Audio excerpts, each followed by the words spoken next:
considerados en el último examen ordinario de este segundo cuatrimestre del presente 2018. En pantalla vamos a ver qué contenidos son estos. Vamos a tratar de extendernos a lo largo de estas 12 horas sobre estos contenidos. Vamos a tratar de abarcar la ética aplicada, que es el tema general que nos ocupa el día de hoy. Vamos a hablar acerca de lo que es la ética en el ejercicio de las profesiones o los oficios, o en general los ámbitos que tienen que ver con el desempeño laboral de las personas, puesto que en ese desempeño las personas interactúan y esas acciones tienen efectos sobre otras personas, lo cual indica que ahí tenemos un contenido ético por examinar, de manera tal que la ética aplicada o práctica será el tema general que nos ocupe el día de hoy. En relación con la ética aplicada, en relación con la ética en el ámbito de la cotidianeidad, recordemos que este fue el tema que abordamos en la videoconferencia anterior, vamos a extendernos también indicando lo que significa la ética de mínimos en el ámbito de la ética aplicada, de la ética práctica y asimismo de nuestra sociedad contemporánea. Vamos a hablar acerca de la constitución de comités de ética, que son comités de ética profesional, precisamente. El ámbito de la ética aplicada es nuestro tema general de hoy. Veremos también en relación con este tema lo que implica la deontología.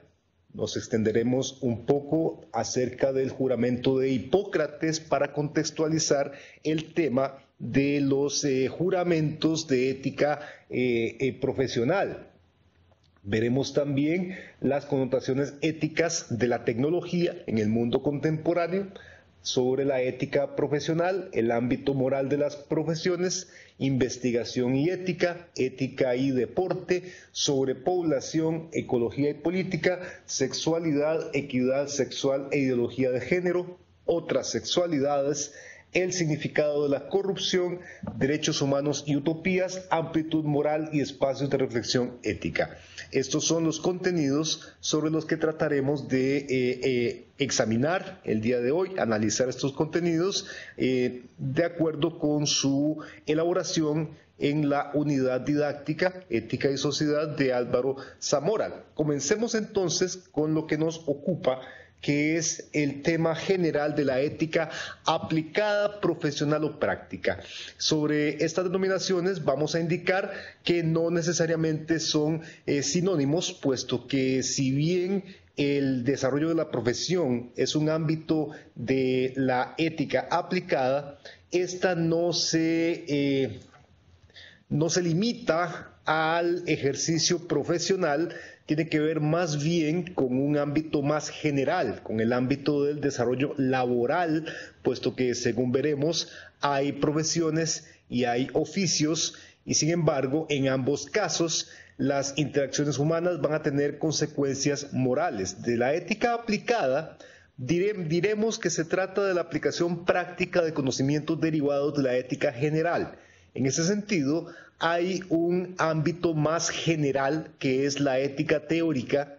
La ética aplicada es el intento, es el esfuerzo por concretar los conocimientos derivados de la investigación teórica en ese ámbito más general que es el de la ética en general. La ética aplicada parte de estos principios generales derivados de la investigación de la filosofía moral, puesto que la ética es una parte de la filosofía, y entonces en esta dimensión más general, más abstracta si se quiere, que es la ética general, se desarrollan investigaciones, se elaboran teorías, se producen conceptos, y estos conceptos, estos marcos teóricos elaborados desde este ámbito general de conocimiento, estos conceptos van a ser aplicados en casos. Por esto decimos que en ética encontramos una división básica, una división general, que es la parte teórica de la ética, que compete, como decíamos, a la ética general o a la ética en general, que tiene que ver con la parte de la filosofía que examina la acción humana que es valorable en términos morales. Tiene que ver con la historia de esta disciplina, de esta especialidad filosófica que llamamos ética, los fundamentos teóricos de este tipo de reflexión moral, de reflexión filosófica en torno a la moral. Y a la ética en general, o a la ética teórica, le ocupan preguntas generales tales como, por ejemplo, ¿qué es el fenómeno moral? ¿Por qué es necesaria la moral? ¿Cómo el conocimiento filosófico del fenómeno puede aplicarse en la vida cotidiana? Estos son elaboraciones generales, abstractas, en torno a la ética, y por eso decimos que esta es una de las dos partes básicas en que puede clasificarse la ética. Una ética teórica y una ética práctica o casuística, que llamamos también especial o aplicada. ¿Por qué la llamamos casuística? Porque se centra en casos concretos. La ética casuística es el análisis de casos concretos en espacios y situaciones específicas. Tiene que ver precisamente con la concreción de la teoría o de los fundamentos teóricos producidos en la dimensión teórica o general. Por eso, a la par de una dimensión general, vamos a encontrar una dimensión especial, que es la concreción práctica, la aplicación concreta de estos conocimientos teóricos producidos en la ética general. La ética casuística, llamada así porque se concentra en casos específicos que se presentan en la cotidianeidad del ejercicio laboral o en general de la interacción humana, tiene que ver entonces esta dimensión práctica con el intento de prevenir o sancionar la mala praxis en el contexto del desarrollo profesional o laboral. Vamos a encontrar productos concretos en esta parte práctica o casuística de la ética, y estos productos son los códigos de ética profesional que conciernen a las distintas profesiones. Hay códigos de ética profesional médica, jurídica, científica, docente, técnica, etc. Cada profesión intenta elaborar, reglamentar el ejercicio de los profesionales para, decíamos, prevenir o sancionar la mala praxis, para tratar de evitar que los profesionales incurran en una falta de deberes en el momento de ejercer su profesión. La ética práctica o aplicada tiene que ver con la intersección entre la teoría filosófica y el ejercicio de profesiones y oficios. Vamos a decir que en el mundo cotidiano, en el mundo práctico, en el mundo donde se desempeñan las prácticas humanas, las acciones y las interacciones entre sujetos, una clase de esas interacciones es el trabajo. Y en efecto, en el mundo cotidiano encontramos sujetos desempeñándose en sus diversas actividades laborales, que son actividades remunerativas a partir de las cuales estos sujetos se ganan su sustento diario. Pueden sostenerse a sí mismos y a sus familias, y en general contribuir con la producción de la sociedad. Vamos a encontrar que hay ocupaciones laborales que son profesionales, tales como el derecho, la medicina, las ingenierías. Hay ocupaciones laborales que se denominan oficios, tales como el comercio, tales como actividades artesanales y de otra índole. Pues bien, estas actividades son el lugar de la acción humana. En estas actividades es donde los seres humanos actúan, producen, para generar bienes y servicios que son indispensables para la conservación de la vida. Pues bien, estas acciones productivas que los seres humanos realizan cotidianamente van a tener acciones, van a tener consecuencias prácticas sobre otros y en esa medida pueden ser analizados moralmente, que es de lo que se ocupa la filosofía en general y específicamente la ética general también. Y entonces la ética aplicada es la aplicación del conocimiento ético a las diversas dimensiones de la acción humana y concretamente, puesto que es el tema que nos ocupa hoy, las acciones que tienen que ver con el desempeño laboral. A la ética aplicada le compete el análisis de problemas o dilemas que surgen en la práctica laboral cotidiana que los sujetos desempeñan en el día a día. Son, decimos, problemas o dilemas que surgen en la práctica laboral. ¿A qué nos referimos cuando hablamos de dilemas? Hablamos de coyunturas, hablamos de situaciones, de casos en los que el profesional se ve compelido a decidir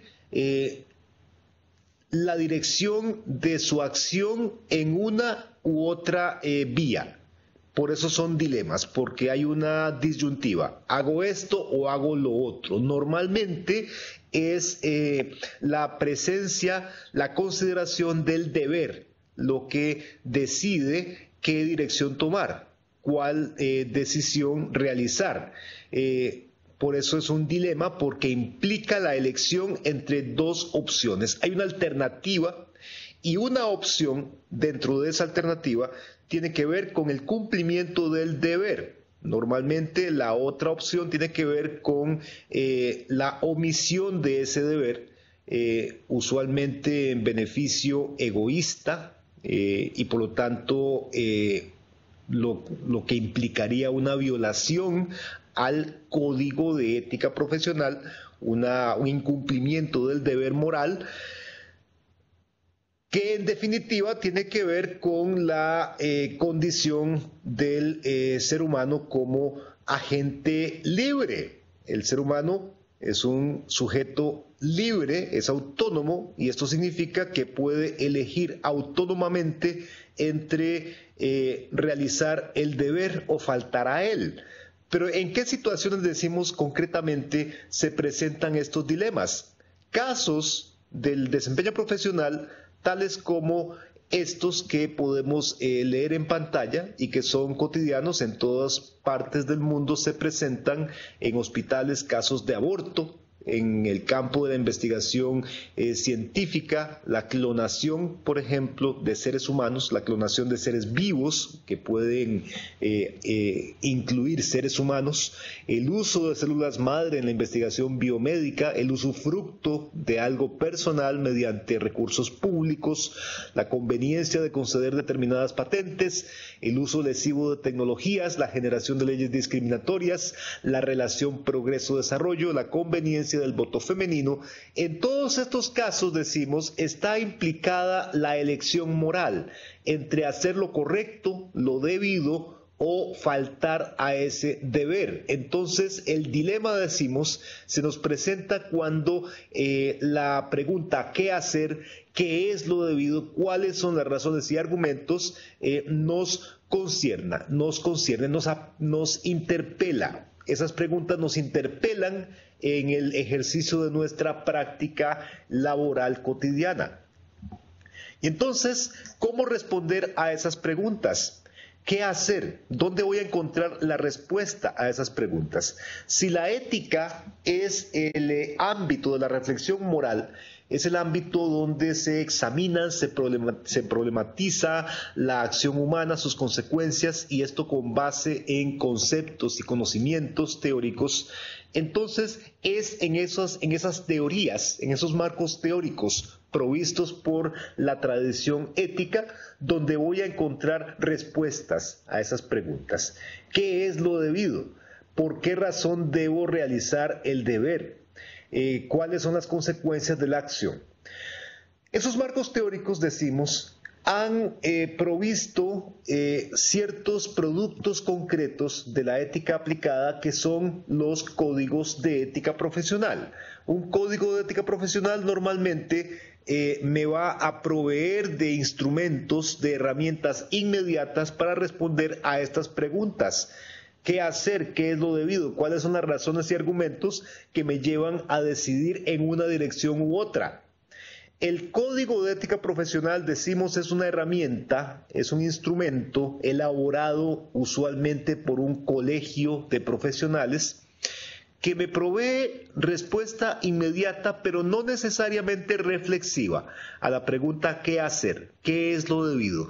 ¿Cuáles son las razones y argumentos en los que me estoy basando para tomar mi decisión?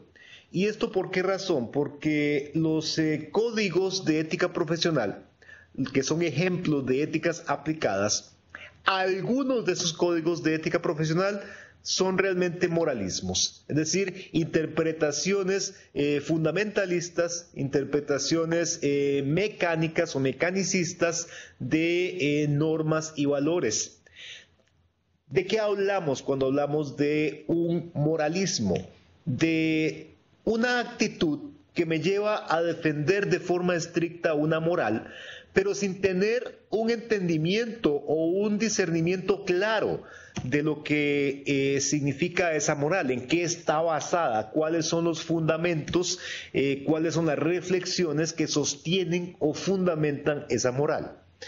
El moralismo entonces se diferencia de la moral en el sentido de que el moralismo es una interpretación superficial y prejuiciada de la moral, una interpretación desinformada.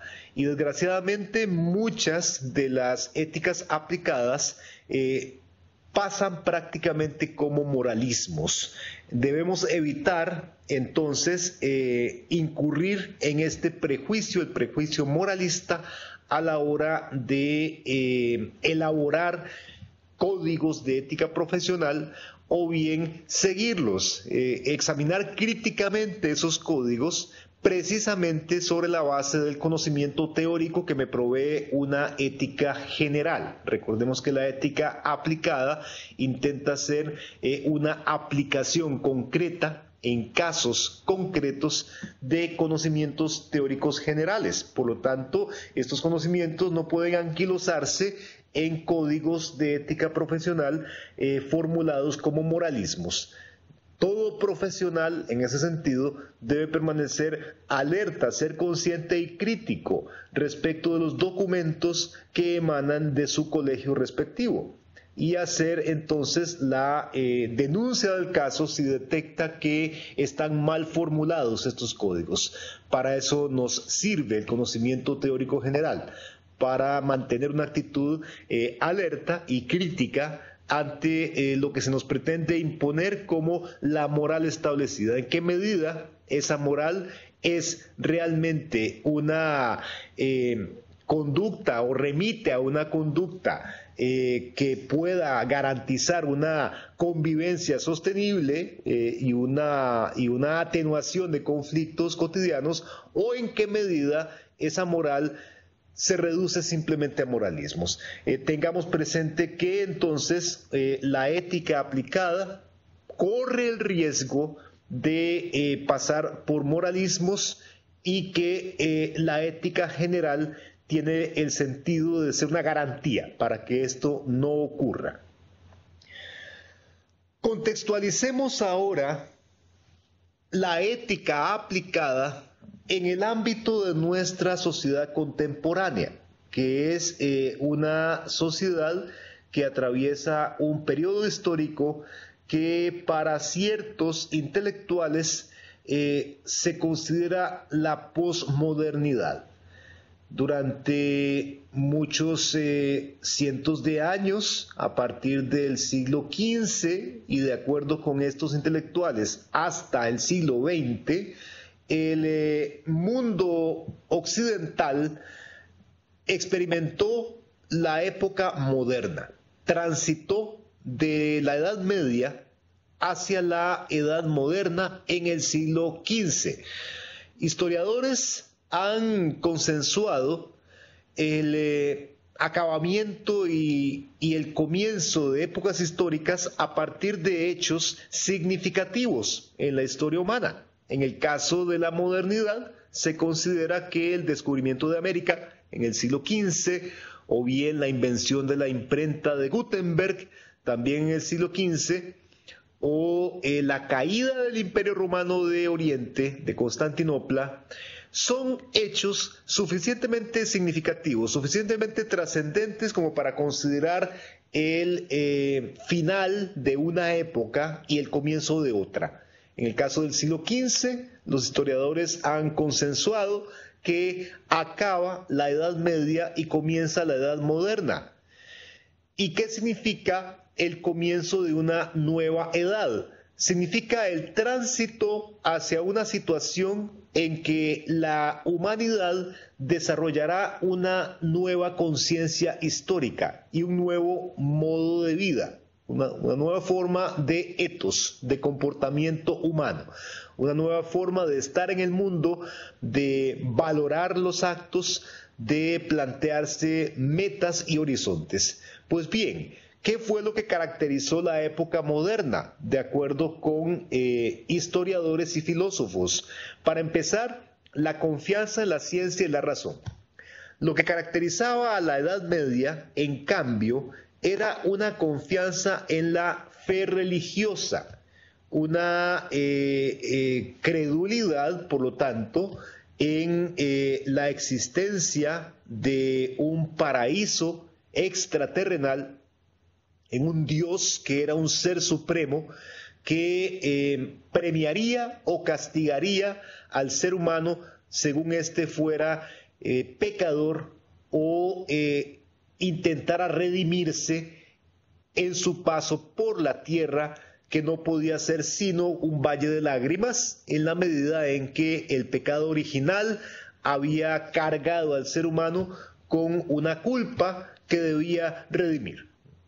Este era el etos medieval, esta era la circunstancia humana, la sensibilidad humana que caracterizaba a la época medieval.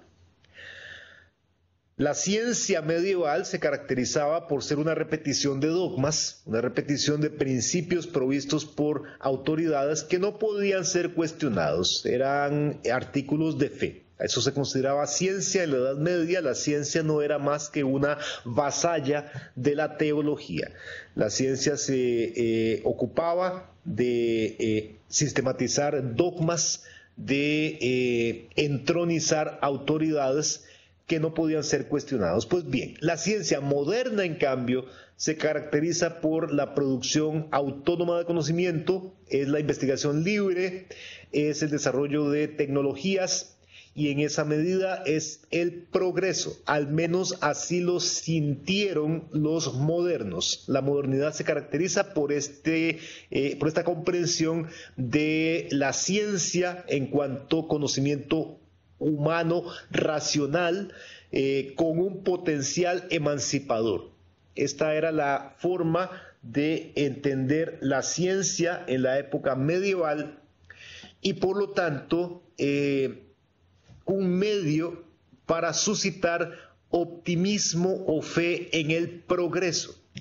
También estos son emblemas modernos, son sentimientos típicamente modernos, vale decir ya no medievales. Asimismo, una institución política característica de la época moderna es el Estado-Nación. El Estado-Nación, la institución política más importante porque vertebra el marco institucional de las sociedades occidentales, caracterizó a la edad moderna a partir del siglo XV hasta el XX, la institución política más importante, el eje vertebrador de los marcos institucionales. Son entonces, decimos, características de la edad moderna. Asimismo, en la modernidad se dieron ideologías políticas que funcionaron como grandes relatos. Ejemplo de estas ideologías fueron el liberalismo y el socialismo. ¿Por qué llamados grandes relatos? ¿Quiénes llamaron grandes relatos a estas ideologías políticas? Precisamente los teóricos de la posmodernidad, quienes afirman que ya la modernidad dejó de existir y que estamos viviendo una época distinta llamada posmodernidad. ¿Qué decían los teóricos de la posmodernidad? Que en la modernidad se acuñaron ideologías políticas que funcionaron como grandes relatos, vale decir grandes mentiras, grandes esperanzas sin fundamento o sin sustento, grandes cuentos de hadas. El liberalismo prometía el paraíso a base de la privatización, la liberalización del mercado, la concreción de la libertad en todo ámbito humano. Entonces, si el Estado se desatendía del control sobre los medios de producción, del control sobre las acciones humanas, lo que cabía esperar era el paraíso. Este es el gran relato liberal. El gran relato socialista es algo opuesto, pero con un fin idéntico. Si el Estado se encargaba, si el Estado asumía el control de la producción social y se encargaba de hacer circular bienes y servicios, el resultado iba a ser nuevamente el paraíso. Estos grandes metarrelatos o estos grandes relatos producidos desde ideologías políticas modernas demostraron ser estériles en la práctica histórica. Es decir, ni el liberalismo ni el socialismo condujeron al paraíso prometido. De modo tal que la época moderna nos presenta una fe en el progreso a base de la ciencia, la razón y la tecnología, una presencia de ideologías políticas que suscitan pasiones humanas y masivas, nos presenta una certeza respecto de un sentido lineal de la historia. La historia avanza ineluctablemente en una dirección, que es la dirección de la libertad y la felicidad a base del progreso en la ciencia y el uso de la razón. Estos son los grandes relatos de la época moderna. La constatación del fracaso de estos relatos llevó a algunos intelectuales en los siglos XX y XXI aún a afirmar que debido al fracaso de estos relatos, debido al fracaso de esos postulados modernos. ¿Y por qué el fracaso? Porque ¿a qué condujo la confianza en la ciencia y la razón? De acuerdo con los teóricos de la posmodernidad, condujo a las bombas atómicas que estallaron sobre las ciudades de Hiroshima y Nagasaki, asesinando a cientos de miles de personas. Es decir, la ciencia no liberó al ser humano. La ciencia produjo armas de destrucción masiva. La ciencia produjo tecnologías de control social. Produjo una industria alienante que más que producir libertad y felicidad, produjo angustia y dependencia en la humanidad del siglo XX. El siglo XX es por eso, según los posmodernos, el siglo en que entran en crisis de acabamiento los postulados de la modernidad, los postulados de la ilustración, se agotan los ideales modernos que habían alentado a la humanidad a lo largo de esta época, de la época moderna. Por eso, dicen los posmodernos, la modernidad se ha agotado, ha llegado a su fin y ha empezado una época nueva que es una época incierta, una época quizá de transición, llamada la posmodernidad. ¿Y cómo se caracteriza la posmodernidad? Se caracteriza, en vez de una confianza en la ciencia y la razón, por una desconfianza y un escepticismo ante conocimientos científicos y instrumentos tecnológicos. Hay una pérdida de fe en lo que la ciencia nos enseña y la tecnología nos ofrece. Hay por eso una preferencia por creencias alternativas y una, decimos, prevalencia del sentimiento sobre la razón.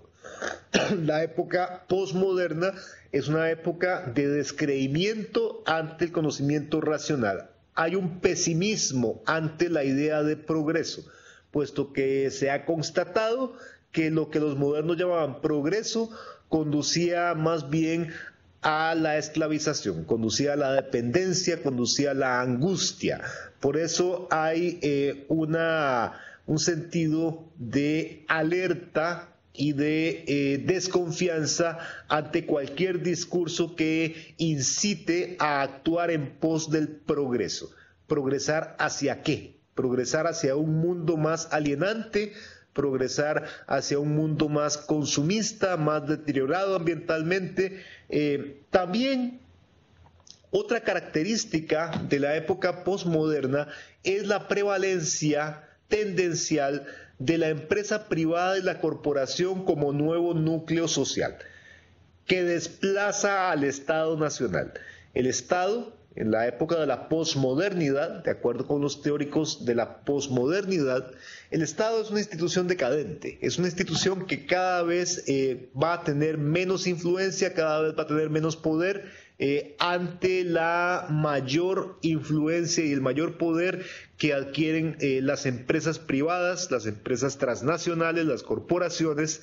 Se trata entonces de una tendencia a la privatización de los medios de producción y a la transformación de los ciudadanos en consumidores o productores. Ya el estatus cívico del sujeto entra en crisis en el siglo de la posmodernidad, puesto que en la posmodernidad el Estado-nación es una institución que se debilita ante el fortalecimiento de las corporaciones privadas transnacionales. Entonces, tenemos que en la época posmoderna se produce, de acuerdo con los posmodernos, una muerte de las ideologías. Hay una apatía política, puesto que ya el Estado se ha debilitado, ya el poder del ciudadano se ha opacado ante la tendencia de influencia que tienen las corporaciones privadas. Hay por ende una opción por el pragmatismo. Ahora ya no van a interesar las luchas sociales, ya no van a interesar las organizaciones cívicas, ahora interesa únicamente vivir el momento. Es una visión cortoplacista, la de la posmodernidad, que induce al individuo a aislarse de los demás y buscar su propio beneficio a corto plazo, es decir, disfrutar el momento. Ya no tiene sentido, ya no tienen sentido los ideales de la modernidad porque son ideales fracasados. Ahora hay que vivir el momento.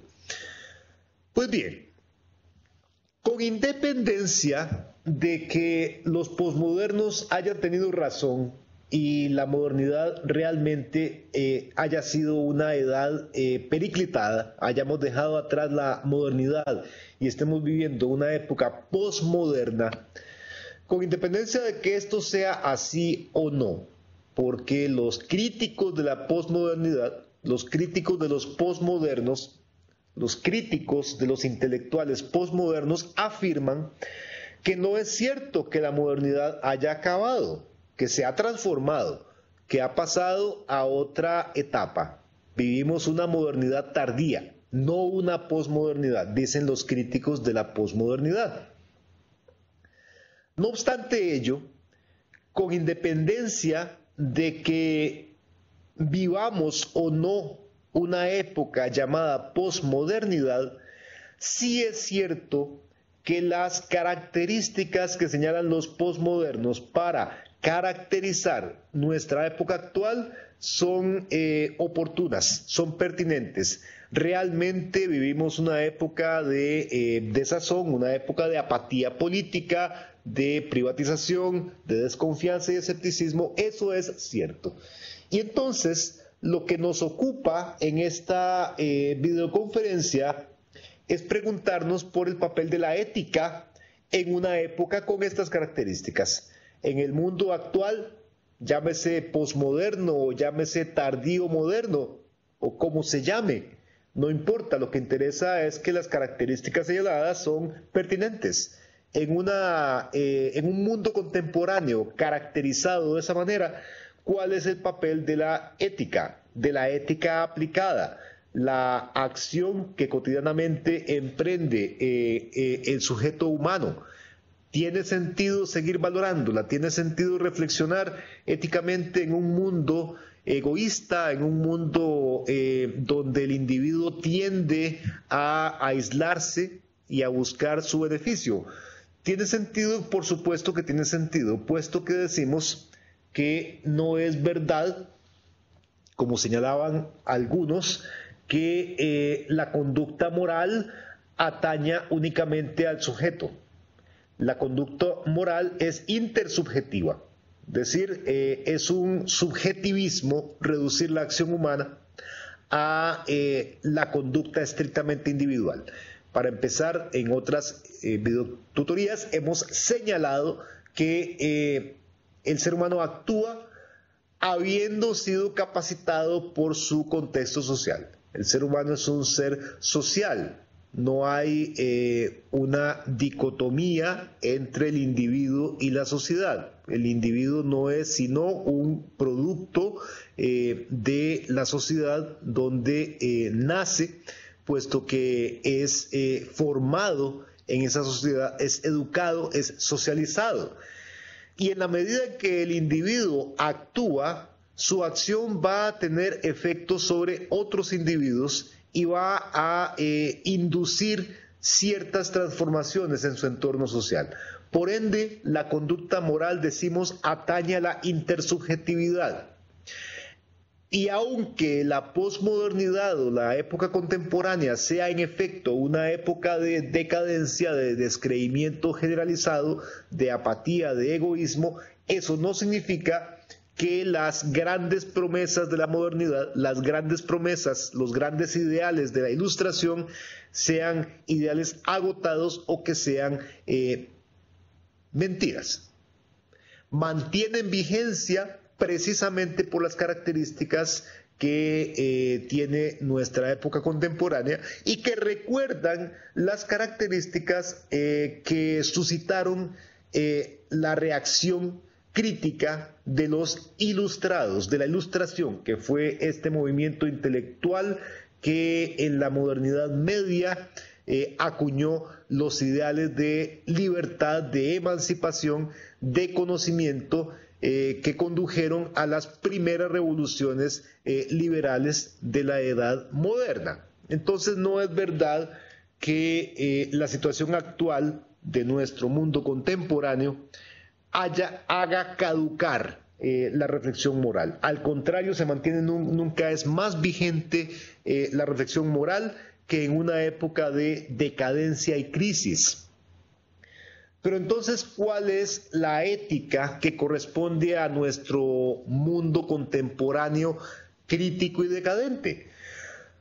Intelectuales como Adela Cortina han planteado una ética de mínimos que reemplace a una ética de máximos. De alguna manera, la ética que acuñaron los ilustrados se caracterizó por ser una ética de máximos, una ética que pretendía transformar al ser humano, pretendía convertirlo en una especie de héroe moral, un dechado de perfecciones o virtudes de carácter universal. En otras palabras, el modelo ilustrado de ser humano era un modelo universalizable, con total independencia de las características que tuviera el ser humano a lo largo de la geografía y el tiempo. El modelo ilustrado de ser humano, el ser humano de la Ilustración, el ser humano moderno, se correspondía con la autorrepresentación que Europa tenía del ser humano.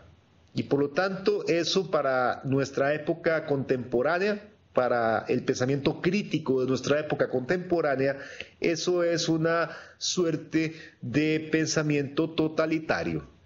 No corresponde universalizar un modelo de ser humano que se tiene en un espacio y un lugar determinado, una época y una cultura dadas, concreta ciertos ideales que son válidos para esa sociedad, para esa cultura.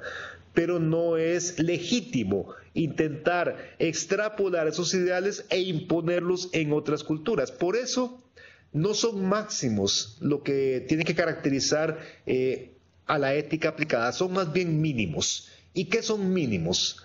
Mínimos son elementos básicos mínimamente necesarios para una convivencia sostenible. No el ideal de la felicidad, porque cada sociedad tiene representaciones propias de lo que la hace feliz, representaciones propias de la vida buena, concreciones o más bien ideales acerca de lo que considera bienes materiales y culturales. Ello es así porque eso responde a su propia historia, a su experiencia de vida. No corresponde, por lo tanto, imponer sobre una sociedad los propios ideales de felicidad. Pero la justicia, en cambio, entendida como la equidad en la producción y distribución de bienes necesarios, eso sí es algo que se puede universalizar. Entonces, ahí tenemos un ejemplo de lo que son mínimos. Renunciar a los grandes relatos, a las grandes promesas, al intento de transformar al ser humano, de convertirlo en un dechado de virtudes, con el agravante de que se trata de un modelo impuesto sobre otras culturas. Esto es lo propio de una ética de mínimos, renunciar a los máximos y plantear más bien mínimos que son elementos básicos razonablemente asumibles para lograr la convivencia entre seres humanos, entre culturas que son muy diversas, muy heterogéneas, y que por lo tanto se impone la tolerancia ante formas de ser que son distintas de las propias. Entonces decimos, siguiendo a Adela Cortina, que los mínimos de justicia pertenecen a la dimensión de la exigencia, de la imposición moral, mientras que los máximos de felicidad pertenecen a la dimensión de la invitación y a la dimensión del consejo. Es decir, no se puede imponer a nadie un ideal de felicidad. A lo sumo se le puede invitar y aconsejar, pero jamás imponer. En cambio, sí se puede imponer con todo derecho la exigencia de la justicia.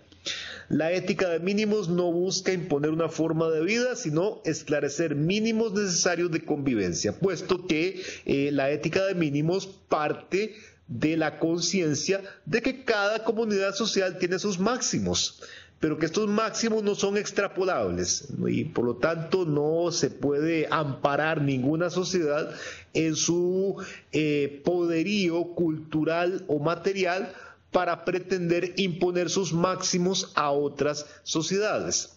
La ética de mínimos es una ética que hace factible la convivencia entre seres humanos diversos y sociedades y culturas igualmente diversas. Asimismo, la ética de mínimos, puesto que es una ética que busca favorecer la convivencia en un mundo plural, es susceptiblemente una ética mundializable. La ética posmoderna, decíamos, es una ética subjetivista, es una ética que apela al bienestar individual exclusivamente.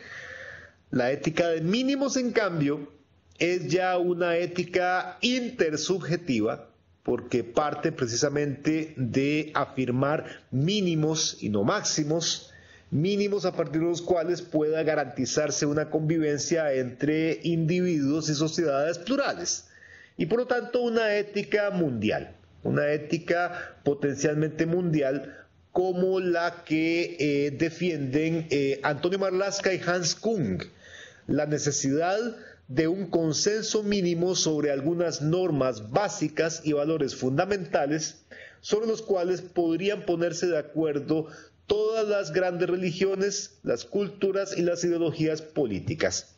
Esto es la reivindicación de la objetividad y universalidad de ciertos valores y normas.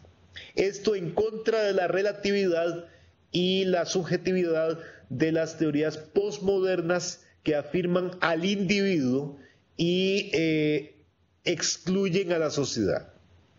Una ética mundial, a partir de una ética de mínimos, es una ética que se puede caracterizar a partir de ciertos principios, ciertas normas.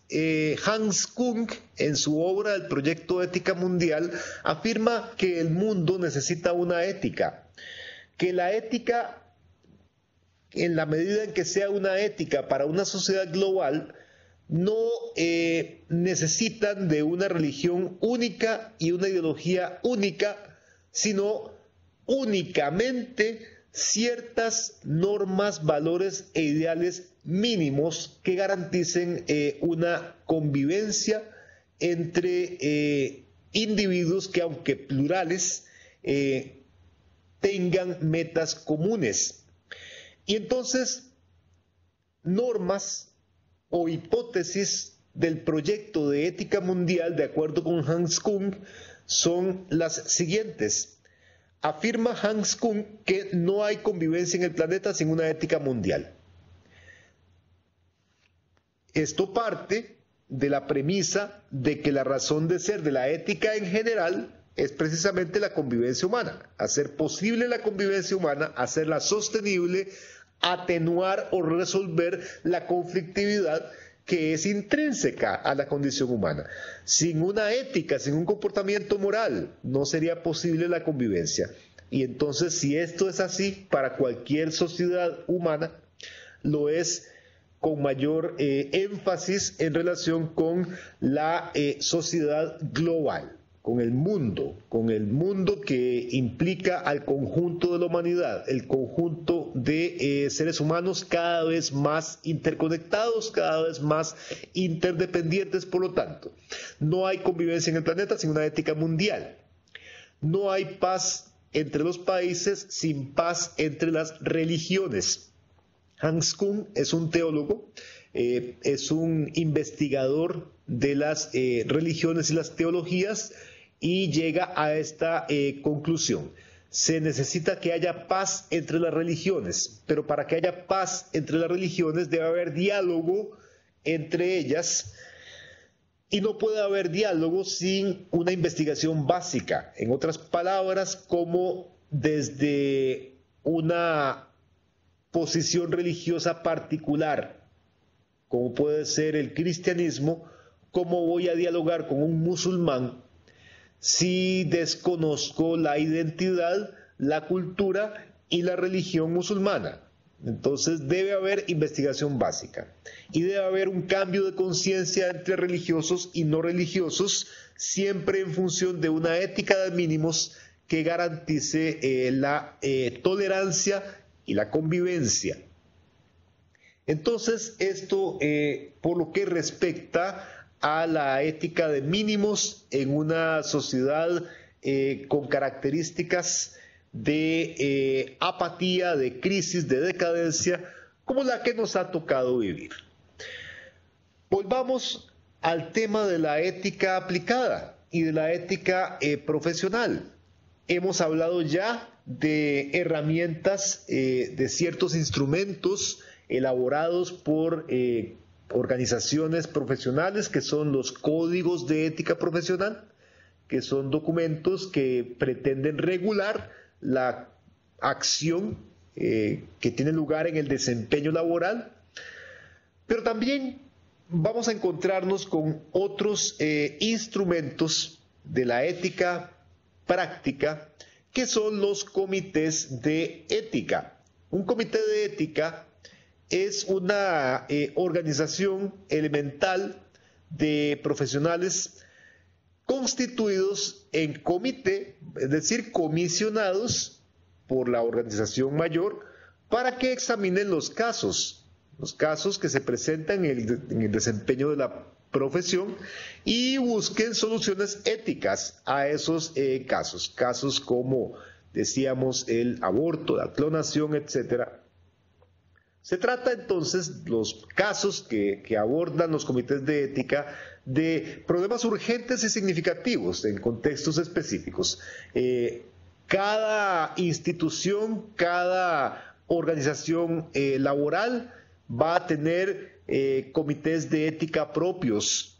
En el caso de los hospitales, por ejemplo, ahí se forman comités de ética que examinan los casos cotidianos. En el caso del derecho igualmente, y así en cada ámbito del desarrollo profesional. Pero ¿cuál es entonces la actitud fundamental que es deseable en los comités de ética? Decimos una actitud científica. Una actitud científica y no metafísica es la que debería prevalecer en la formación de comités de ética, o sea, conjuntos de personas reunidas para examinar casos concretos. Es deseable que estas personas asuman una actitud científica. ¿Y cómo es esto? Que tengan un procedimiento inductivo, que sea a partir de la observación empírica de los casos particulares, como procuren aplicar los conocimientos de la ética general. Lo contrario a esta actitud científica sería una actitud dogmática, que consistiría, por ejemplo, en la deducción, es decir, la aplicación mecánica prácticamente de los conocimientos teóricos sobre casos concretos, sin ninguna consideración respecto de la especificidad de esos casos, de la concreción de esos casos, sino una simple aplicación deductiva. Eso, decimos, es una actitud no científica, sino más bien dogmática, metafísica. Una actitud científica tiene que ver entonces con el rechazo a esa tradición dogmática o a esa tendencia dogmática que puede conducir a la aplicación mecánica de postulados de la teoría general sobre la práctica concreta. Y entonces decimos que la ética práctica, entendida como la aplicación práctica de conocimientos teóricos sobre casos concretos, tiene que ver con las condiciones en que se da la acción en los ámbitos del desarrollo profesional. Esos ámbitos constituyen nuestro mundo contemporáneo. Y nuestro mundo contemporáneo, decimos también, es un mundo caracterizado por la omnipresencia tecnológica. El progreso tecnológico es una de las características de nuestro mundo contemporáneo. Y decíamos entonces que la actitud de la ética práctica ha de ser una actitud científica en vez de una actitud dogmática o tradicional. Esa actitud científica debe estar entonces a la par del progreso tecnológico en el mundo actual, pero no sin advertencia crítica.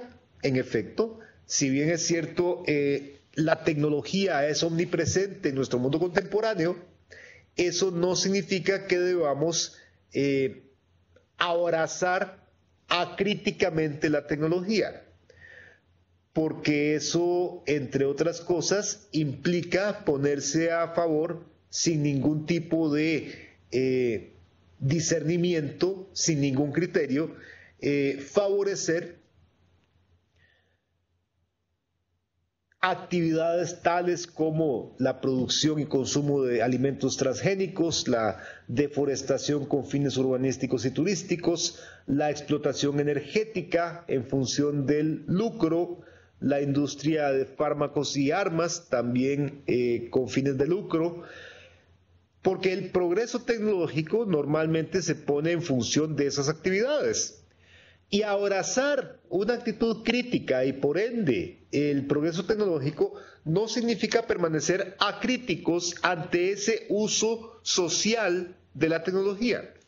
Significa más bien rescatar la tecnología para otros usos, porque vamos a ver que la tecnología contiene un potencial emancipador, pero que en función del uso social que se le dé a la tecnología, ese potencial puede frustrarse.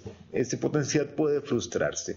La actitud científica que ha de tener entonces la ética aplicada pasa por acoger en efecto la ciencia y el progreso tecnológico, pero con discernimiento crítico.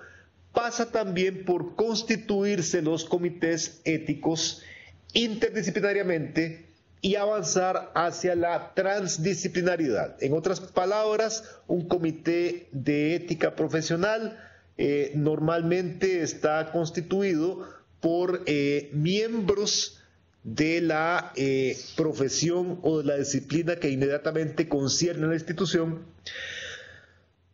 pero ha de entenderse que los casos concretos son complejos. Y eso significa que trascienden a la profesión o trascienden el ámbito inmediato en que se da el caso. Vale decir esto que la constitución interdisciplinaria es muy próspera, muy fructífera, puesto que profesionales en diversas disciplinas pueden competentemente examinar las distintas dimensiones que abarca cada caso concreto, puesto que el caso es complejo porque abarca muchas dimensiones que pueden perfectamente escapar a la que inmediatamente concierne a la disciplina o a la profesión inmediata. Por eso decimos que es deseable la interdisciplinaridad, que se da cuando colaboran diversas disciplinas, cada una desde su campo específico, y que es deseable que esa interdisciplinaridad evolucione hacia una transdisciplinaridad, que es cuando las disciplinas convergen, cooperan al punto de enriquecerse mutuamente y hacer sinergia, es decir, producir en conjunto desde sus potencialidades respectivas, pero como un solo equipo. Vemos ese carácter interdisciplinario con un horizonte de transdisciplinariedad. Vamos a ejemplificar la constitución interdisciplinaria en un caso específico. Vamos a plantear en un caso específico cómo puede ser cuando el director de una institución médica estatal comete el delito de peculado. ¿En qué consiste este delito? Consiste en la desviación de fondos públicos en beneficio personal. El director de un hospital de La Caja hizo esto. Desvió fondos públicos para beneficiarse personalmente. ¿Qué hacer en ese caso? El caso se le remite al Comité de Ética Profesional Médica de la institución. ¿Y quiénes forman ese comité? ¿Será acaso puros médicos? No es deseable que el Comité de Ética Profesional de ese hospital esté formado por solo médicos. No es deseable por una razón. Resulta ser que el caso, como es siempre, es complejo, porque está sobredeterminado, decimos. Está determinado multilateralmente, tiene muchas dimensiones. Por eso sería deseable que al menos el Comité de Ética Profesional estuviera formado por profesionales tales como los siguientes.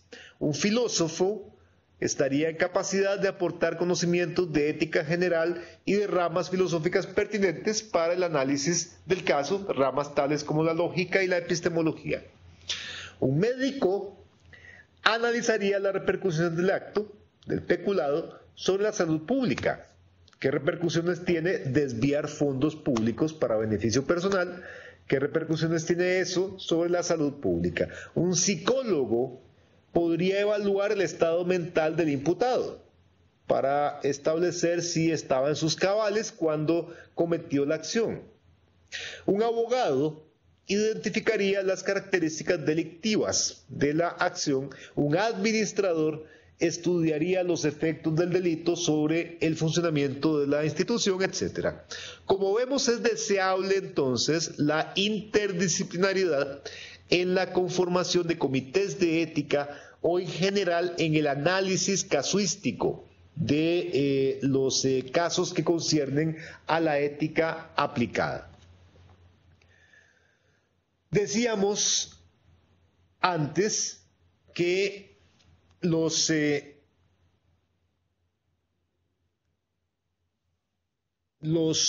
documentos que colegios profesionales elaboran como códigos de ética profesional pueden, en determinadas circunstancias, ser producidos como moralismos, si lo que hacen es interpretar superficial y mecánicamente la moral. La deontología es,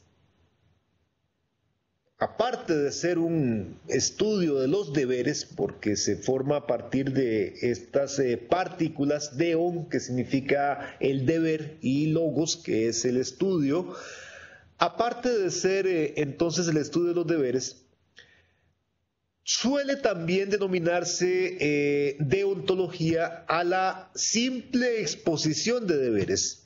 Y entonces los códigos de ética profesional, si son códigos deontológicos, pueden caer en la situación de ser meras colecciones de deberes sin explicar el sentido o la razón de ser de esos deberes.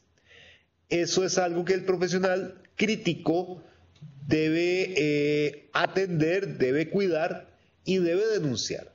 Debe pedir siempre el profesional crítico que se le indique, que se le razone por qué razón se le está encomendando tal deber, tal norma, tal normativa.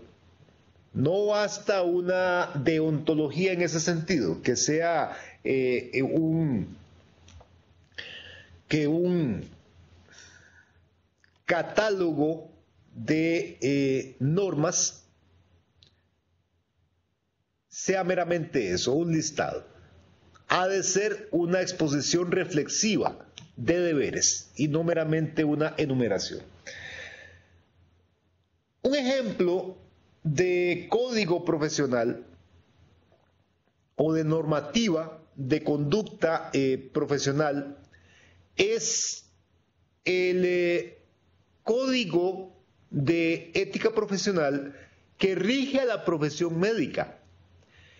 Y en ese sentido recordamos el juramento de Hipócrates, Hipócrates de Cos, quien pasa por ser el padre de la medicina occidental, que en su momento examinó ciertas enfermedades mentales y descartó que se trataran de posesiones demoníacas, aludiendo más bien a explicaciones racionales, padre por ende entonces de la medicina científica. Pues bien, el juramento hipocrático es la declaración que todo profesional en medicina se compromete a acatar en el ejercicio de su profesión. Y la primera norma del juramento hipocrático establece no dañar. Ese es el principio del juramento hipocrático, que es un ejemplo de esta normativa que rige el ejercicio profesional, en este caso de la práctica médica, pero en general de toda actividad laboral. Toda actividad laboral, ¿en qué sentido? ¿Cuál es el sentido en efecto del interés ético en el ejercicio de las profesiones? ¿Por qué la ética se interesa en vigilar y en normar el ejercicio de las profesiones? Porque el ejercicio de las profesiones no se limita al bienestar estrictamente individual. No es posible simplemente por la actividad meramente individual. El ejercicio de las profesiones tiene un impacto sociocultural. En efecto, el hecho de que profesionales actúen, desarrollen su praxis en un medio, va a impactar socioculturalmente ese medio, le va a proveer una identidad, un estatus a ese medio. Costa Rica, por ejemplo, decimos, es un país de maestros, es un país en cuya historia se ha constatado el interés en la formación de profesionales de calidad. En esa medida, la existencia y el ejercicio profesional en nuestro país va a impactar socioculturalmente nuestra nación, va a hacer que generemos una identidad y un sentido de pertenencia, un sentido colectivo de pertenencia. Pero además decimos que la ética tiene un interés en el ejercicio de las profesiones porque en ese ejercicio se encuentra un sustrato antropológico. ¿Qué significa eso? En la formación profesional, en la formación académica que conduce a un desarrollo profesional, vamos a encontrarnos siempre a un modelo de ser humano. Y entonces, ¿cuál es el modelo de ser humano que soporta a la profesión médica, por ejemplo, o a la profesión docente?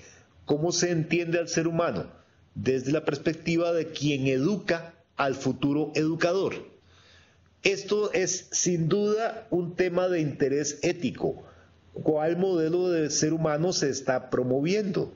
¿Cuál es el sustrato antropológico de la profesión? Pero además, ¿qué consecuencias del ejercicio de las profesiones se tienen sobre individuos y oportunidades? ¿Cuál es la posibilidad real de beneficiar o de perjudicar a otros a través de la dimensión, a través de la práctica laboral? Y finalmente, la ética tiene un interés en el ejercicio de las profesiones debido a la dimensión política, económica y legal que el ejercicio profesional tiene en esos distintos ámbitos. Decimos esto en relación con el interés de la ética en la práctica laboral. Hemos mencionado ya que nuestro mundo contemporáneo es un mundo de omnipresencia tecnológica y que normalmente un profesional contemporáneo, un profesional moderno, no puede prescindir del uso de tecnologías. La tecnología, decimos, es un insumo necesario en todo medio de producción. Y entonces, veamos, detengámonos para examinar qué connotaciones éticas posee la tecnología o bien el uso social de la tecnología. De la tecnología decimos que es la racionalidad que implementa conocimientos derivados de la investigación científica para alcanzar objetivos prácticos o desarrollar instrumentos orientados a la consecución de esos objetivos. Es decir, la tecnología implica a la ciencia. No se puede hacer tecnología sin ciencia, pero la ciencia no es tecnología. La ciencia es uno de los medios que permite la producción de instrumentos tecnológicos. Si tengo conocimientos científicos, yo puedo construir un microscopio. El microscopio no es conocimiento científico, es un resultado del conocimiento científico. Pues bien, ¿qué me va a aportar la tecnología? Me va a aportar instrumental para enriquecer mis percepciones. Un microscopio. ¿Para qué me sirve un microscopio? Para incrementar mi capacidad de percepción visual. Igualmente, una máquina pasa perfectamente por ser un incremento de mis capacidades físicas. La revolución industrial se basa fundamentalmente en eso, en la multiplicación de las capacidades productivas del trabajo humano mediante la mecanización de ese trabajo, mediante la mecanización tecnológica de ese trabajo. Pero entonces, ¿cuáles son las dimensiones éticas de la tecnología? Indagar las dimensiones éticas de la tecnología pasa por formularnos estas preguntas. ¿Qué sentido o qué dirección se le da a la producción industrial? ¿Qué efectos sociales tiene la aplicación técnica del conocimiento científico? ¿En qué consiste el poder o capacidad de la tecnología? ¿Cuáles son sus posibilidades? ¿Mejora la tecnología la calidad de vida? ¿Mejora la tecnología las condiciones políticas, económicas y culturales de todos? En cuyo caso la tecnología conduce a la formación de democracias, y si no es así, conduce entonces a la formación de oligarquías. Decimos que la dimensión ética y política de la tecnología pasa por plantearnos estas preguntas. Para intentar responder a estas preguntas, debemos considerar algunas cuestiones. Factores políticos, económicos y legales asociados a la tecnología. En nuestro mundo contemporáneo, la tecnología se aplica para desarrollar mecanismos de control social. Tenemos cámaras prácticamente emplazadas en todas partes. Se emplea tecnología para darnos acceso o restringir nuestro acceso a determinadas informaciones. Se usa tecnología para la producción mercantil, para la producción de bienes que van a circular como mercancías en el mercado. Se usa la tecnología para hacer cumplir las leyes del Estado, para regir a la ciudadanía. Estos son usos sociales de la tecnología. Y entonces estamos examinando dimensiones éticas y políticas de la tecnología, y estamos considerando estos factores, estas condiciones que caracterizan a la tecnología en nuestro mundo contemporáneo, estos usos. De la tecnología decimos que arrastra una paradoja. Contiene un potencial liberador. ¿Por qué? Porque dinamiza procesos de producción, facilita tareas, controla procesos. Por ende, la tecnología debería ser un medio en función de la vida humana. Ese es el potencial. Prácticamente, con la revolución industrial, se pusieron condiciones objetivas para erradicar la pobreza mundial. Un fin que en la actualidad es el primero de los objetivos de desarrollo sostenible planteados por Naciones Unidas. La erradicación de la pobreza mundial, del hambre mundial, es una posibilidad real de la tecnología, porque industrialmente es posible producir en masa. Y no solamente ello es posible, sino que es fáctico, es decir, procesos de producción alrededor del mundo cotidianamente producen masivamente alimentos que se distribuyen en el mercado, eso sí, a cambio de dinero. Ese es el medio, esa es la mercancía universal que hace transar alimentos. El dinero, si no se tiene dinero, no se tiene acceso a alimentos. Pero la capacidad tecnológica, material de producir los alimentos está ahí desde hace muchísimo tiempo. La paradoja de la tecnología es que si bien contiene ese potencial, en la realidad la tecnología se pone al servicio del mercado y en ese sentido deviene una finalidad en sí misma. Si algo puede hacerse, hágase. Si es tecnológicamente factible producir una bomba que extermine a la totalidad de la galaxia, entonces esa posibilidad se lleva a cabo. ¿Por qué? Porque es una posibilidad técnica y hay una inercia prácticamente. Si algo se puede hacer, se hace, se debe hacer. Esa es la compulsión. La compulsión tecnológica conduce a llegar hasta las últimas consecuencias en aquello que aparece como una posibilidad real, pero siempre en función de metas mercantiles. Entonces, examinamos estas dimensiones morales, éticas y políticas de nuestro mundo contemporáneo, que es un mundo tecnológico. Volvamos sobre la ética profesional en general e insistimos en dos posibilidades de abordar los temas de la ética profesional, que son la deontología, que pasa por la postulación de deberes en función de la regulación del desempeño laboral. Eso es lo que normalmente se entiende por deontología. Y la ética profesional en sí, que está centrada en valoraciones y obligaciones del trabajo con intención de teorizar procesos, costumbres y proyecciones morales en ámbitos laborales. Es decir, la ética profesional va más allá de la deontología en el sentido de que la deontología no es sino la enunciación de deberes.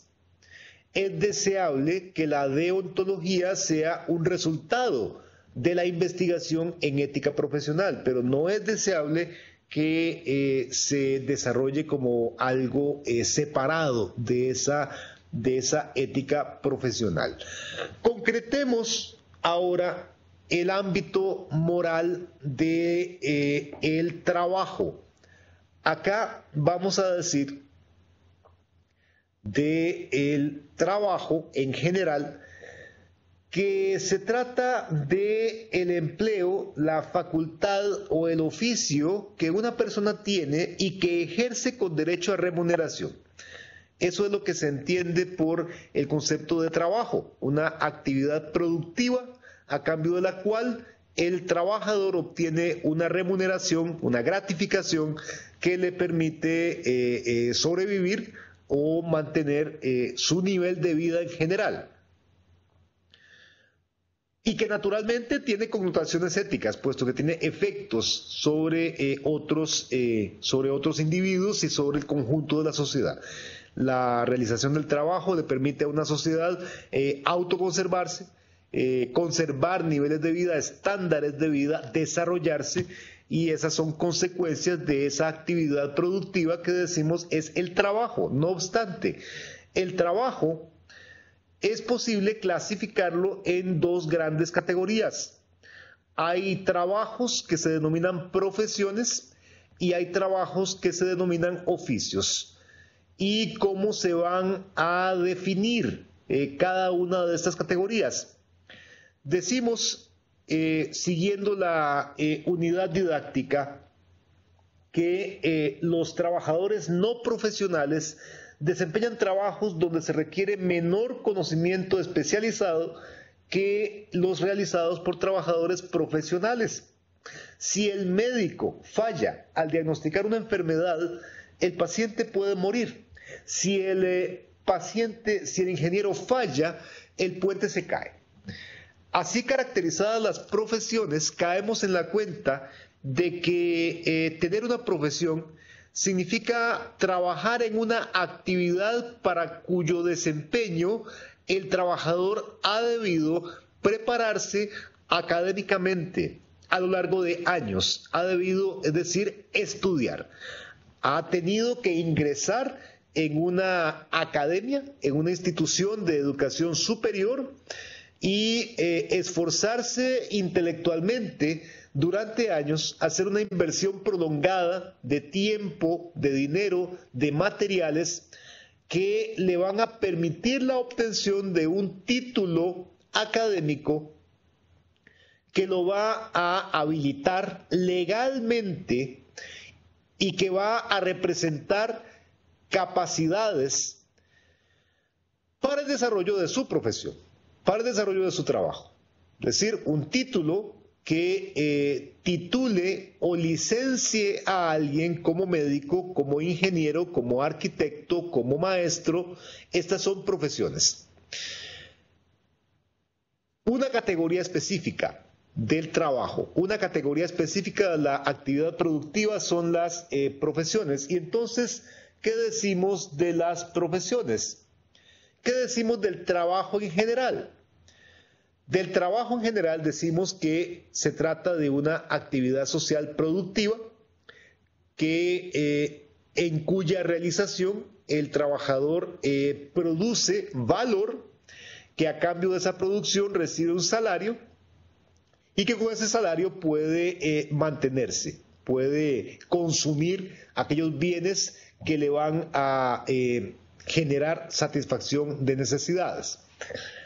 Decimos también que todo trabajo tiene consecuencias en la medida en que es una acción productiva que tiene efectos sobre otras personas, sobre su medio social en general.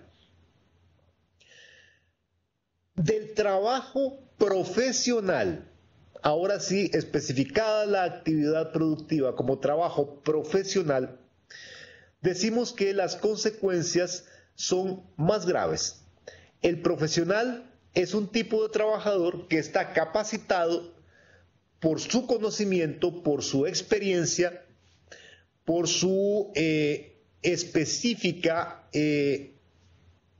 capacidad y conocimiento.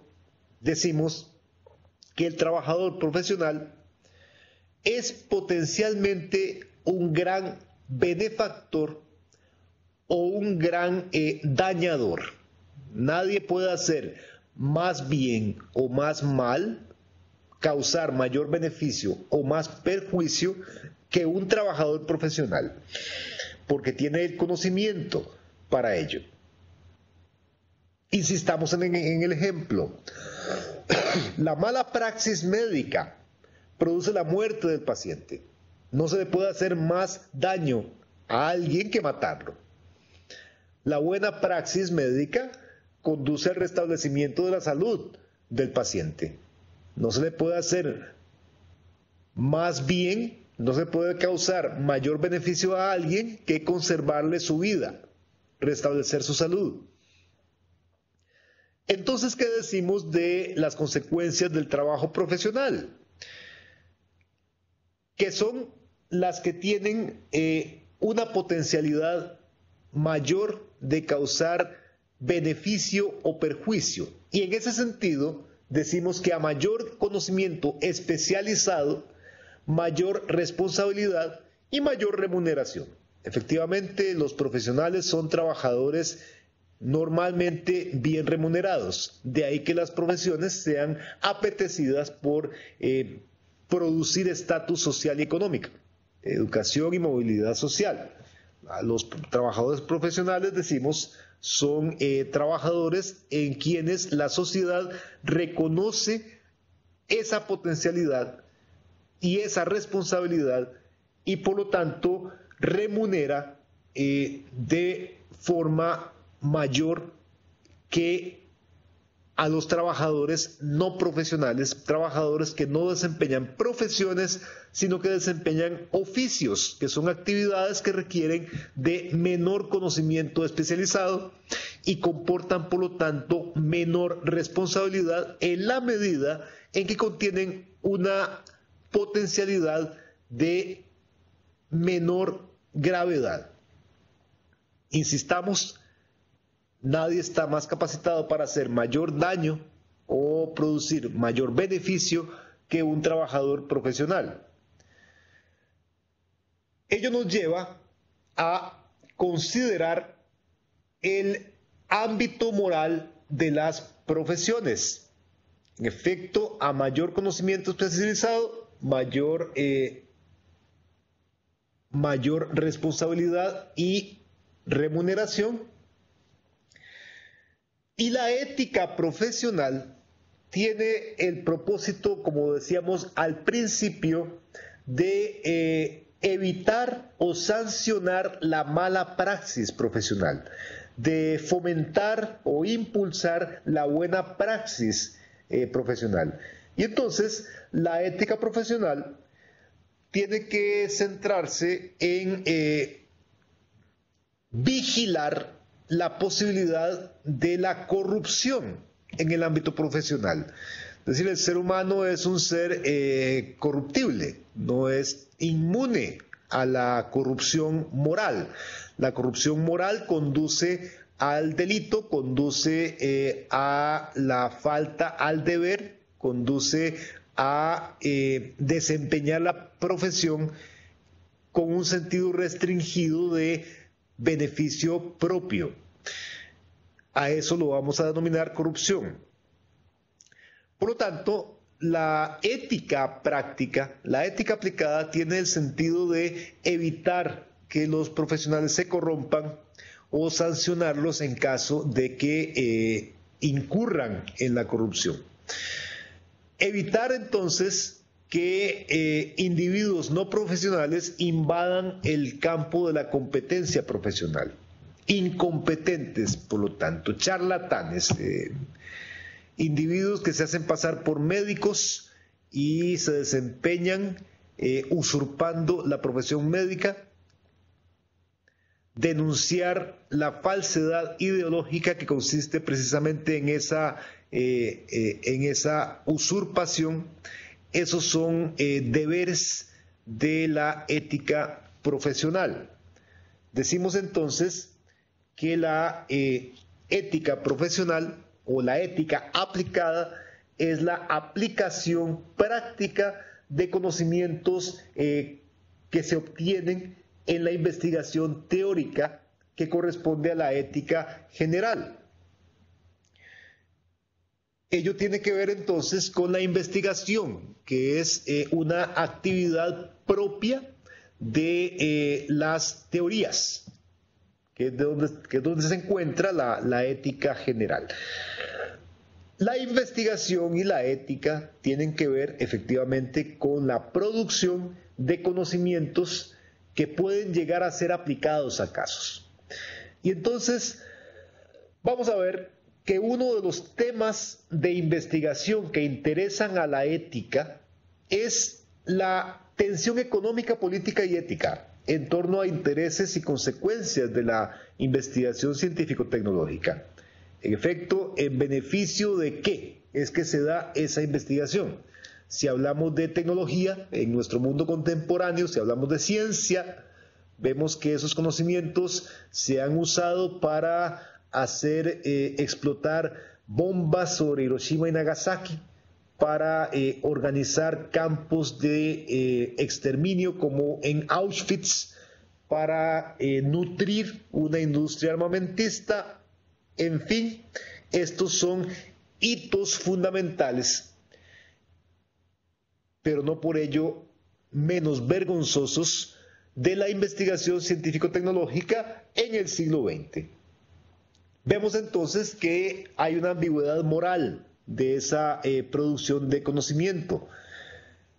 La investigación en ética ha conducido al análisis crítico de ese desarrollo científico-tecnológico en el siglo XX, de las consecuencias sociales y morales de ese desarrollo científico-tecnológico, y ha conducido también a la conciencia de la necesidad de constituir los comités de ética.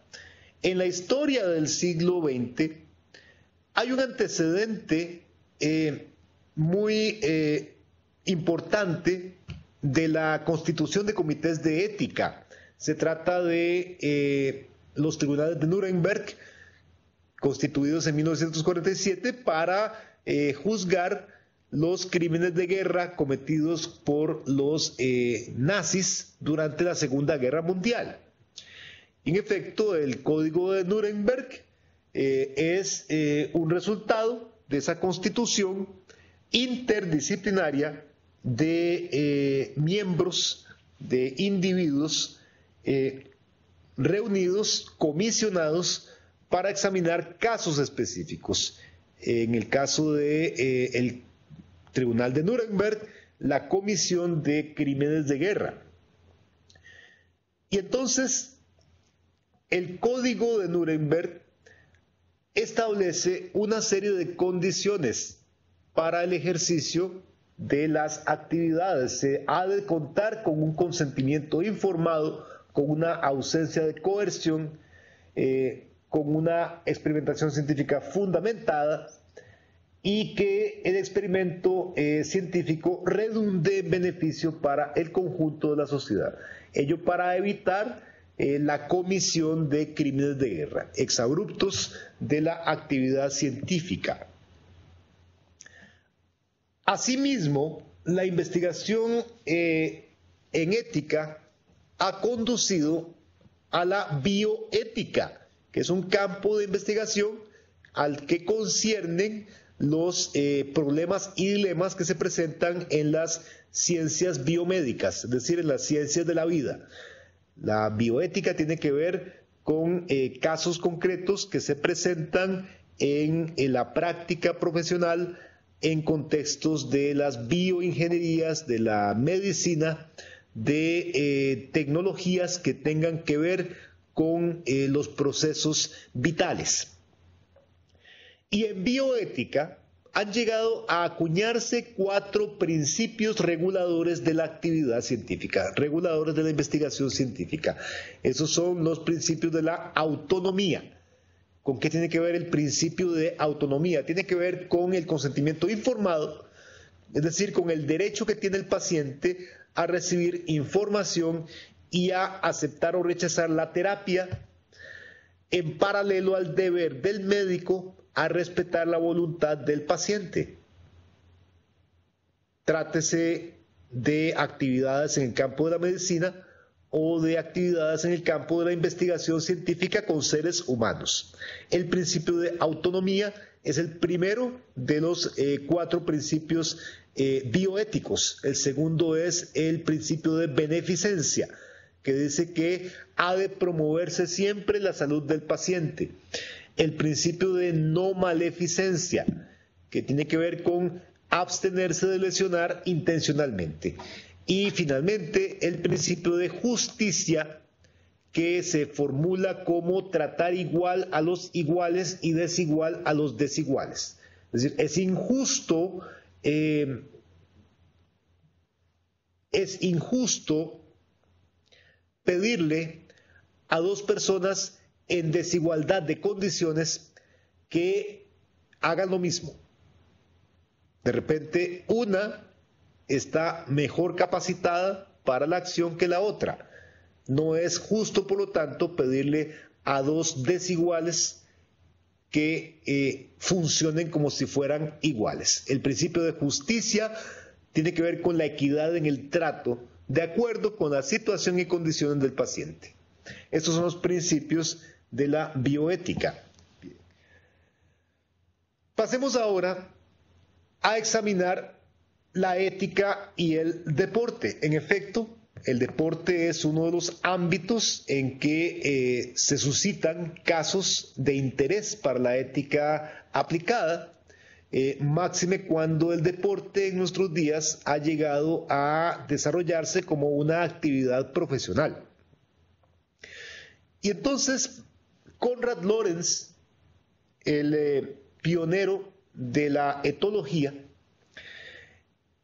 es uno de los intelectuales que se interesaron en el deporte como una actividad física que para él llegaba a compensar la poca adaptabilidad del instinto agresivo en el ser humano.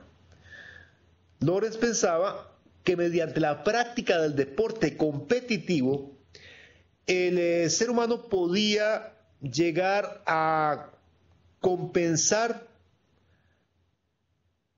la ausencia de ocasiones para descargar agresividad, puesto que el ser humano contemporáneamente, el ser humano de la modernidad occidental se ve obligado a habitar una ciudad, un estado gobernado por regulaciones. Es un ser humano civilizado y es un ser humano, por ende, alejado de la naturaleza, reprimido de sus inclinaciones naturales. Y entonces, ¿cómo puede el ser humano acceder a medios u ocasiones para desahogar esa tensión de estar constantemente acatando órdenes, de someterse a reglamentos, a estilos de vida impuestos? Pues de acuerdo con Lawrence, el deporte es una ocasión para hacer eso. Por otra parte, desde la antigüedad también en el deporte se ha visto una forma para alentar ideales de formación integral, tanto en lo que respecta a la salud física como a la convivencia social. En el deporte coexisten dimensiones diversas, tales como el juego, el ejercicio, el negocio y asimismo el control social. El deporte, en la medida en que se institucionaliza y se industrializa, funciona frecuentemente como válvula de escape para traumas sociales. ¿Qué es lo que se vive en un estadio, en un juego entre dos equipos de fútbol que concitan las pasiones nacionales? Lo que se vive es una representación simbólica del éxito y el fracaso en la vida personal. Los aficionados se identifican personalmente con su equipo y que el equipo triunfe simboliza un triunfo personal que alivia las frustraciones personales ante los fracasos que en la cotidianidad individual se experimentan. Esto, de alguna manera, coadyuva para evitar trastornos sociales, para evitar estallidos de violencia social. Ante tanta frustración social, el deporte sirve como válvula de escape. Y sin duda, por ende, vamos a encontrar en el deporte connotaciones morales. Examinemos, para lo que nos corresponde, la ética en los deportes. ¿En qué sentido en el deporte encontramos connotaciones éticas? Para empezar, su desarrollo como práctica profesional. Hablamos de la profesión atlética, lo que tiene que ver con la profesionalización del deportista. Un deportista profesional es un trabajador, se puede considerar en esos términos, altamente capacitado, altamente formado. Es un trabajador en quien se ha invertido riqueza social y que adquiere por ende grados de responsabilidad y de remuneración. Lo que corresponde para considerar la remuneración del atleta profesional es su rédito económico, es decir, es con independencia de cuánto se haya invertido en él. Si el atleta profesional rinde, entonces va a ser un atleta muy cotizado, va a generar marketing, va a producir una buena taquilla y en esa medida va a obtener una buena remuneración. Pero también es de considerar en este sentido el hecho de la corrupción en el mundo del deporte. Hablábamos de las connotaciones de la actividad deportista, de la actividad deportiva. El deporte es juego, es ejercicio, pero también es negocio. En efecto, puede ser negocio lícito o negocio ilícito. La corrupción en el mundo del deporte pasa por la articulación de apuestas, de mafias, de drogas que elevan el rendimiento, la obsesión de los fanáticos, la valoración pseudomoral de la competencia.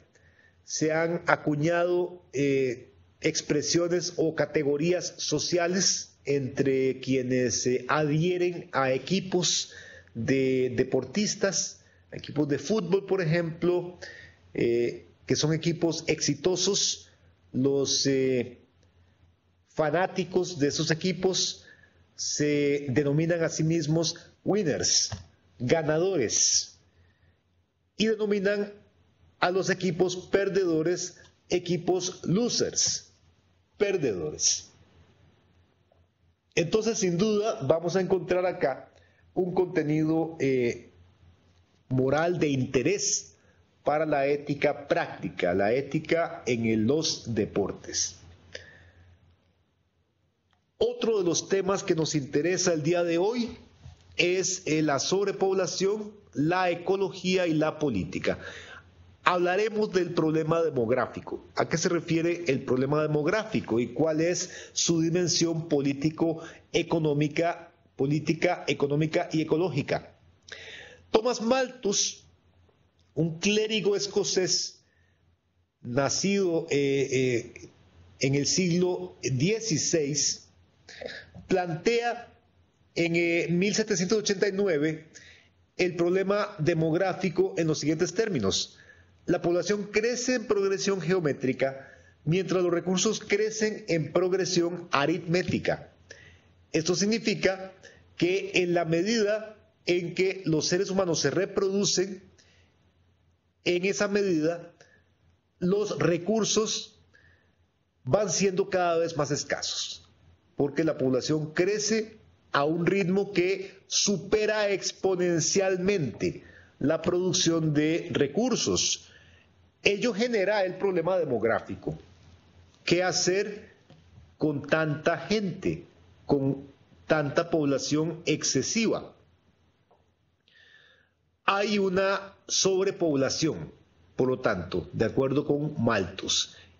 Y el problema demográfico es un problema que afecta únicamente a las sociedades humanas, porque en el reino animal no hay sobrepoblación, porque una sobrepoblación se da únicamente cuando se dan plagas por ausencia de depredadores.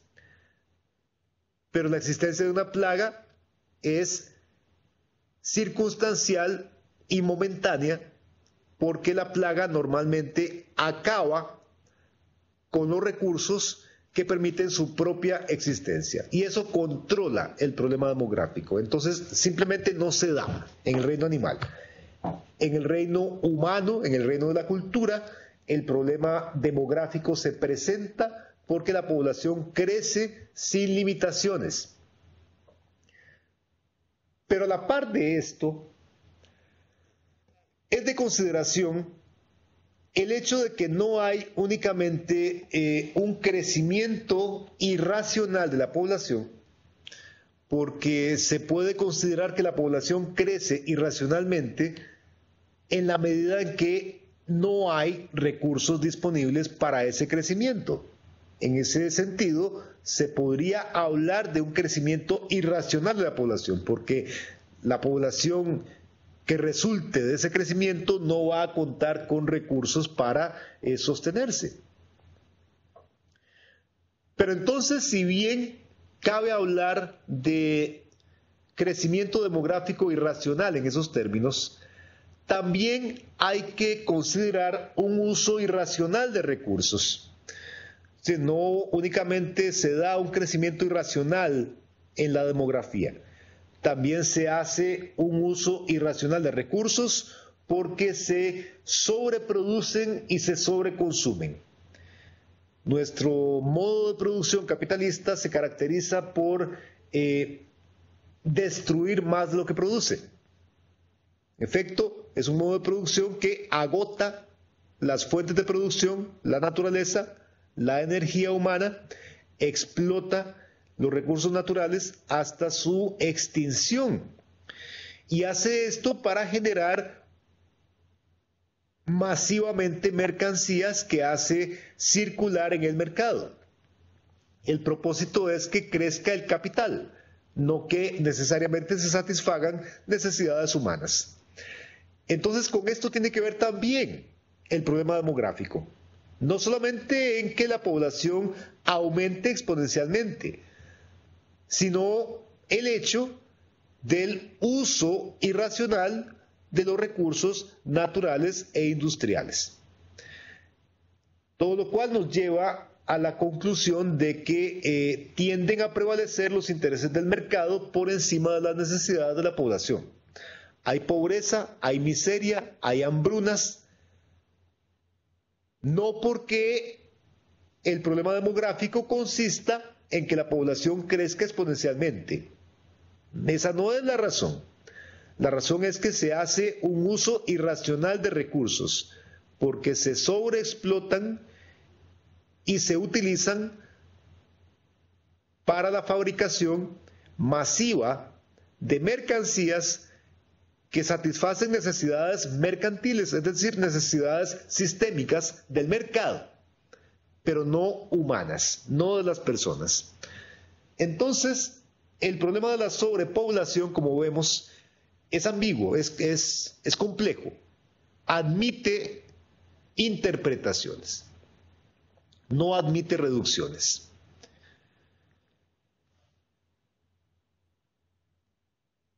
En la parte final de nuestra videoconferencia del día de hoy, vamos a hablar sobre las connotaciones sexuales, las connotaciones morales de las prácticas sexuales, de las relaciones sexuales, que son relaciones de género. En efecto, hablaremos de el género y del sexo y de la interpretación de estas categorías a la luz de la investigación ética en nuestros días. Así, por ejemplo, una filósofa francesa llamada Simone de Beauvoir llega a afirmar, ella es una de las pioneras del feminismo, y Simone de Beauvoir llega a afirmar que no se nace mujer, se llega a serlo. Entonces, ¿qué significa adherir a un género o tener determinado sexo? Significa, en general, estar socialmente determinado, tener una identidad genérica y sexual que no va a consistir necesariamente en una condición innata. No es una determinación innata meramente. Ni el género ni el sexo son innatos meramente.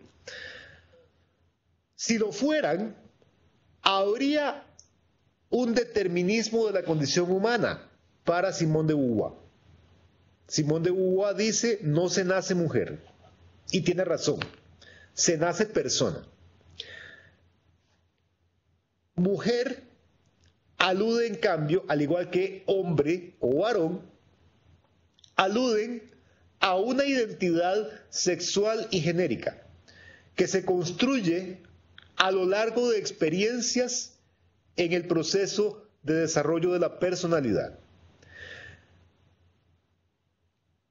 Hay, históricamente, en nuestra historia humana, el desarrollo de sociedades patriarcales, entendiendo por tales sociedades machistas.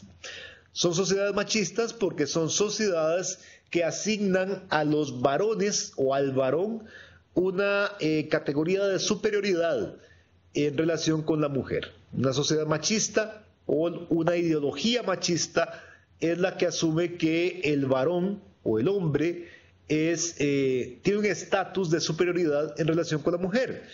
Y en ese sentido, las sociedades machistas o patriarcales son sociedades que constituyen a las mujeres en el otro oprimido y subyugado, es decir, una otredad en relación con la mismidad que es el varón. El varón se asume bajo una identidad privilegiada y proyecta sobre la mujer la representación de una otredad distinta e inferior. De ahí que el feminismo de la igualdad promueva una visión de equidad entre varones y mujeres, bajo la premisa de que la humanidad es bisexual y multigenérica. En otras palabras, hay dos sexos, masculino y femenino. Pero más allá de ese hecho biológico está la identidad genérica, que es diversa, abarca más de dos géneros. No hay únicamente